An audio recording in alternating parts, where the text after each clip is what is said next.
भाई आज तुम वाकई में बहुत ज़्यादा खूबसूरत लग रही हो। अगर आज तुम यहाँ कैसे? फजूल बातें मत करो। आज ना बहुत टाइम बाद मेरा इतना तैयार होने को दिल किया, वरना तो आईना देखने को भी दिल नहीं करता था। इतना डिप्रेशन सवार रहता था। बहुत प्यारी लग रही हो, मगर इस टाइम तुम यहाँ कैसे आ गई? ऐसे ही आज दिल कर रहा था थोड़ा बाहर निकलूं, एंजॉय कर लूं। पहले वो मैंने तुम्हें अपनी दोस्त के बारे में बताया था ना, उसके वहाँ कुछ जॉब ओपनिंग थी, वहाँ गई थी। फिर सोचा तुमसे मिलने आ जाऊं, कुछ मजेदार सा खा लेंगे, कुछ तीखा सा चटपटा सा।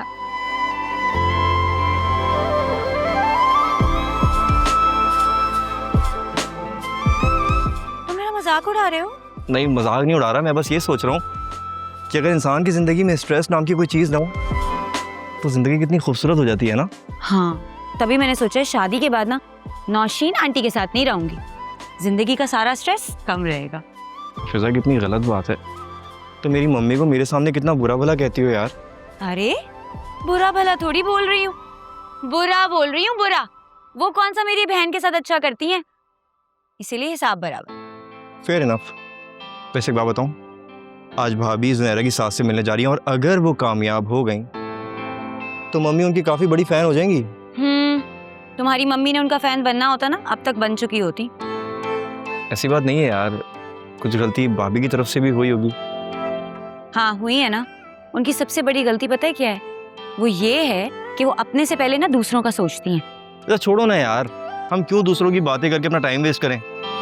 तुम्हें गोलगप्पे खिलाता हूँ, नई शॉप को लिए बड़े मजे के गोलगप्पे मिलते हैं वहाँ पे। सच्ची? मैं गोलगप्पे के साथ चाट भी खाऊंगी फिर।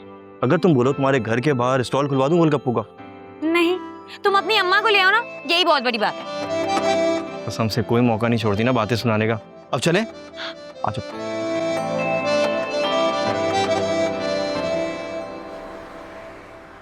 इतनी जिल्लत, इतनी रुसवाई इससे पहले कभी मेरी नहीं हुई। 3 दिन तक तो ब्लड प्रेशर कंट्रोल करने की दवाई खाती रही, फिर जाके मेरा दिमाग काबू में आया है। अनीता, तुम मेरी बेटी जैसी हो और मैं तुम्हारी परेशानी समझ सकती हूँ। नहीं, आप नहीं समझ सकती, आपको अंदाजा भी नहीं है।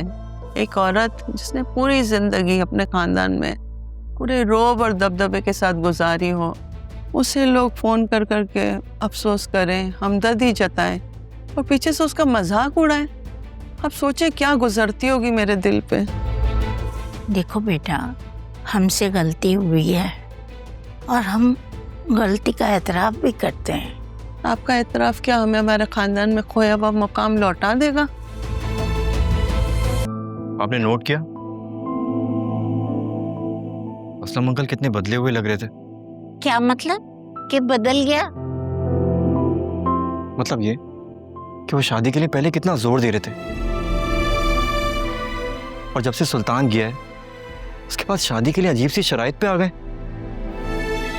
देखो मेरे बच्चे, हर माँ बाप यही चाहते हैं कि उनकी बेटी जिस घर में जाए बहुत खुश रहे और लड़के वाले उसको इज्जत से ब्याह कर ले जाए। समझ में आई ना बात? तो इसमें बुराई की क्या बात है? मम्मी नहीं मानेंगी दादी, और ये बात आप अच्छे से जानती हैं।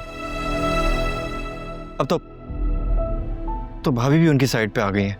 देखो बेटा, उस वक्त असलम और नुदरत बहुत मजबूर थे। देखो बेटा, उमैर जुनैरा को अपने साथ निकाह करके ले जाना चाहता था, उनके घर वाले भी शरीक नहीं हुए थे, ठीक है ना? और तुम लोग भी बहुत सख्त नाराज थे। अब अपनी बारी आई तो तुमने रूल्स बदल लिए। दादी कह तो आप ठीक रही हैं, लेकिन मैं जानता हूँ दादी मम्मी नहीं मानेगी, और जो सब कुछ हुआ है उसके बाद तो कभी भी नहीं मानेंगी। अरे तुमने अभी दादी को देखा नहीं है, पता नहीं है तुम्हें दादी का हयात की माँ हूँ, हयात की। देखना कैसे शीशे में उतारती है, तो फिक्र ही ना कर, तेरी शादी करा कर ही जाऊंगी, तुम छोड़ दो, आ जाओ।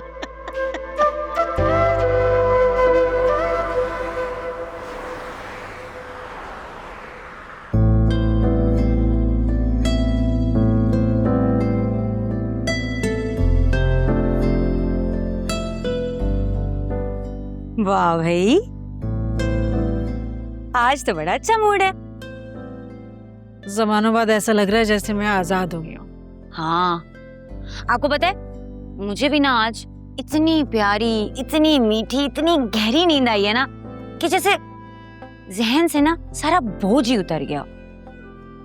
अल्लाह का बहुत बड़ा एहसान है कि अल्लाह ने इस मसले को हल कर दिया। अम्मा, घर में इतना सन्नाटा क्यों है? किधर है सब? आलिया सुबह सवेरे ऑफिस चली गई, आयरा स्कूल और जोया यूनिवर्सिटी, और तुम्हारे बाबा पुलिस स्टेशन गए हैं, उन्हें स्टेटमेंट रिकॉर्ड करवानी थी। सुबह अकरम आया था, वो लेकर गया है। शायद तुम्हें भी पुलिस स्टेशन बुलाएं। आयरा ठीक थी? कल वाले वाक़े के बाद उसको कुछ हुआ तो नहीं? उसने कोई बात तो नहीं की? असल में वो अपने बाप का पूछ रही थी, लेकिन जोया ने कह दिया कि वो हॉस्पिटल में ही है। वैसे ना बच्चे मन के वाकई में सच्चे होते हैं, जो इतनी जल्दी बात भूल भी जाते हैं। और आपको पता है, मुझे तो जोया बाजी पे भी बड़ी हैरानी हुई। अब तक डिप्रेस बैठी होती। तुमने बहुत अच्छा किया जो उसकी थेरेपी करवा दी। अब काफी अच्छे अंदाज में सोच रही है। वो तो बेहतर अंदाज में सोचने लगी है, लेकिन कल अकरम की कॉल आई थी। मुझे कह रहा था जब से ये मामला सॉर्ट हुआ है ना, तुम्हारे बाबा बहुत मगरूर हो गए हैं। बेटा, तुम्हारे बाबा जो भी कर रहे हैं तुम्हारे भले के लिए कर रहे हैं, और शायद वो उनका सबसे कमजोर लम्हा था जब वो तुम्हारी शादी के बारे में सोच रहे थे। अल्हम्दुलिल्लाह अब सब कुछ ठीक हो गया। अल्लाह ताला तुम्हारे बाबा को इसी तरह स्ट्रांग रखे और उनका साया तुम्हारे सर पर हमेशा सलामत रखे। आमीन आमीन। अच्छा चले ना, मुझे एक अच्छा सा नाश्ता ही बना दे। आज तो मेरा दिल कर रहा है मैं आपके हाथ का बल वाला पराठा खाऊं और साथ में मेरा फेवरेट ऑमलेट। मजा आ जाएगा। और साथ में मैं चाय भी पीऊंगी, जिसमें होगी चीनी रोक के और पत्ती ठोक के। अच्छा, मैं बनाती हूँ। मुझे तो कभी आलिया के खानदान की समझ ही नहीं आई, कभी कुछ तो कभी कुछ। ड्रामे हैं कि खत्म होने का नाम ही नहीं लेते उस खानदान में। अरे मेरा तो ये सोचकर ही दिल दहल गया था कि मेरा अकरम वहां मौजूद था और वहां गोलियां चल गई। एक के बाद एक 4 आदमी मारे गए। या अल्लाह, मैं तो कभी कभी सोचती हूँ कि अल्लाह ना करे मेरे मुंह में खाक, मेरे अकरम को कुछ हो जाता तो मेरा क्या होता। हुआ तो नहीं ना कुछ, बात का बतंगड़ ना बनाया करो। अरे बहुत ही अच्छा हुआ, ये फसाद से हमारी जान छूटी। हाँ, कहते हैं ना, मर गए मरदूद, न फातिया न दुरूद। वैसे दादी, आपने बहुत अच्छा किया कि आप वहां चली गई। ऐसे मौकों पर अपनों का होना बहुत जरूरी होता है। अपने? हम उनके कहां से अपने हो गए भाई? उनके अपने होंगे बहन बेटी कजन्स, हम क्या उनसे अपने उनके? हम तो उनका समझाना है। रिश्ते सिर्फ खून के नहीं होते, एहसास के भी होते हैं। अपने दिल में दुख दर्द पैदा करो तो दूसरों का दुख नजर आएगा। खानदानी लोग, उनकी बेटी अपने पीछे एक जमाना दीवाना बनाए घूम रही है। अगवा हो गई, कई रातें घर से बाहर गुजार ली उसने, और तो और फिल्मी हीरोइनों की तरह उन मैडम के पीछे गोलियां तक चल गई, कई लोग मारे गए, और फिर भी फरमाया जा रहा है कि खानदानी लोग हैं। ना भाई ना, ऐसे खानदानी लोगों से तो हम ही अच्छे ठहरे। अरे शुक्र करो, खानदान वालों को तुम्हारी बेटी का कारनामा पता नहीं है। जिस दिन पता हो गया ना, तुम चुपशा का रोजा रख लोगी। अरे दूसरों की बेटियों का एहसास कर लो, कुछ अपना समझ लो।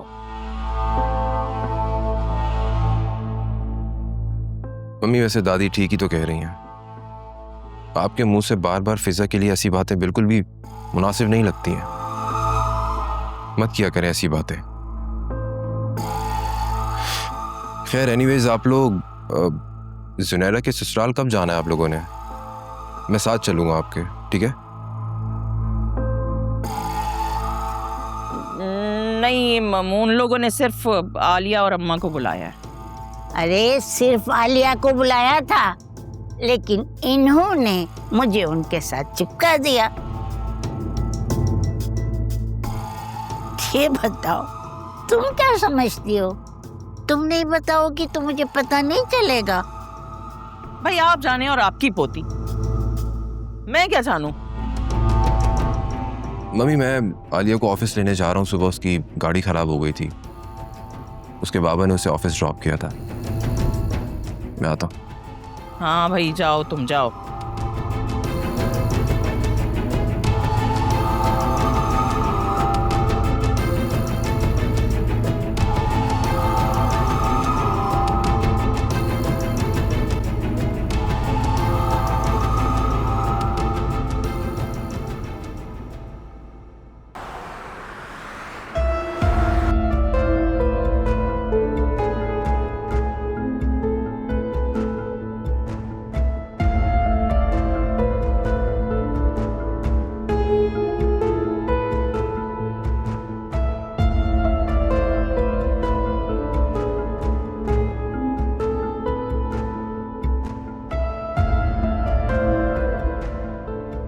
अस्सलाम वालेकुम।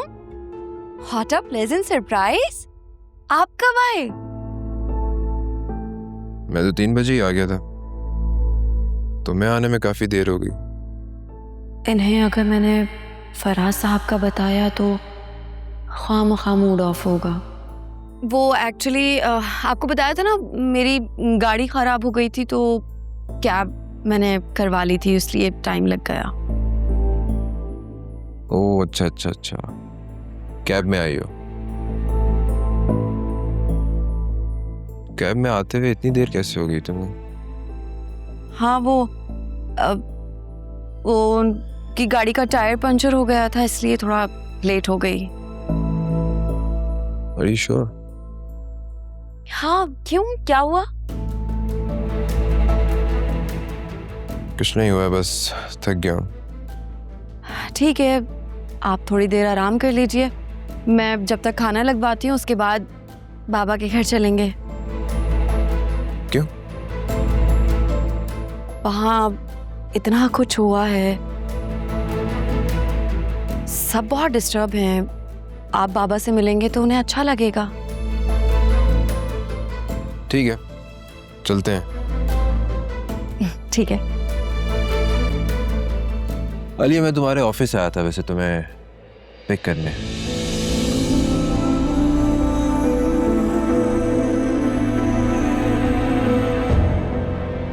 और मैंने वहां देखा कि तुम फराज के साथ गाड़ी में बैठकर जा रही थी।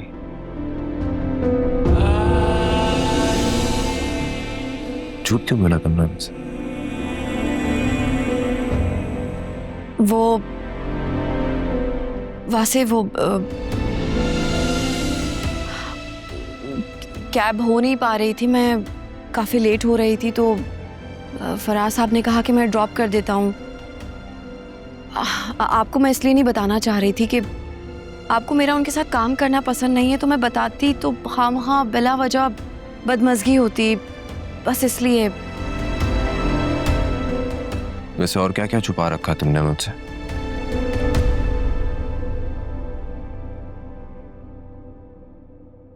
कुछ भी नहीं वैसे।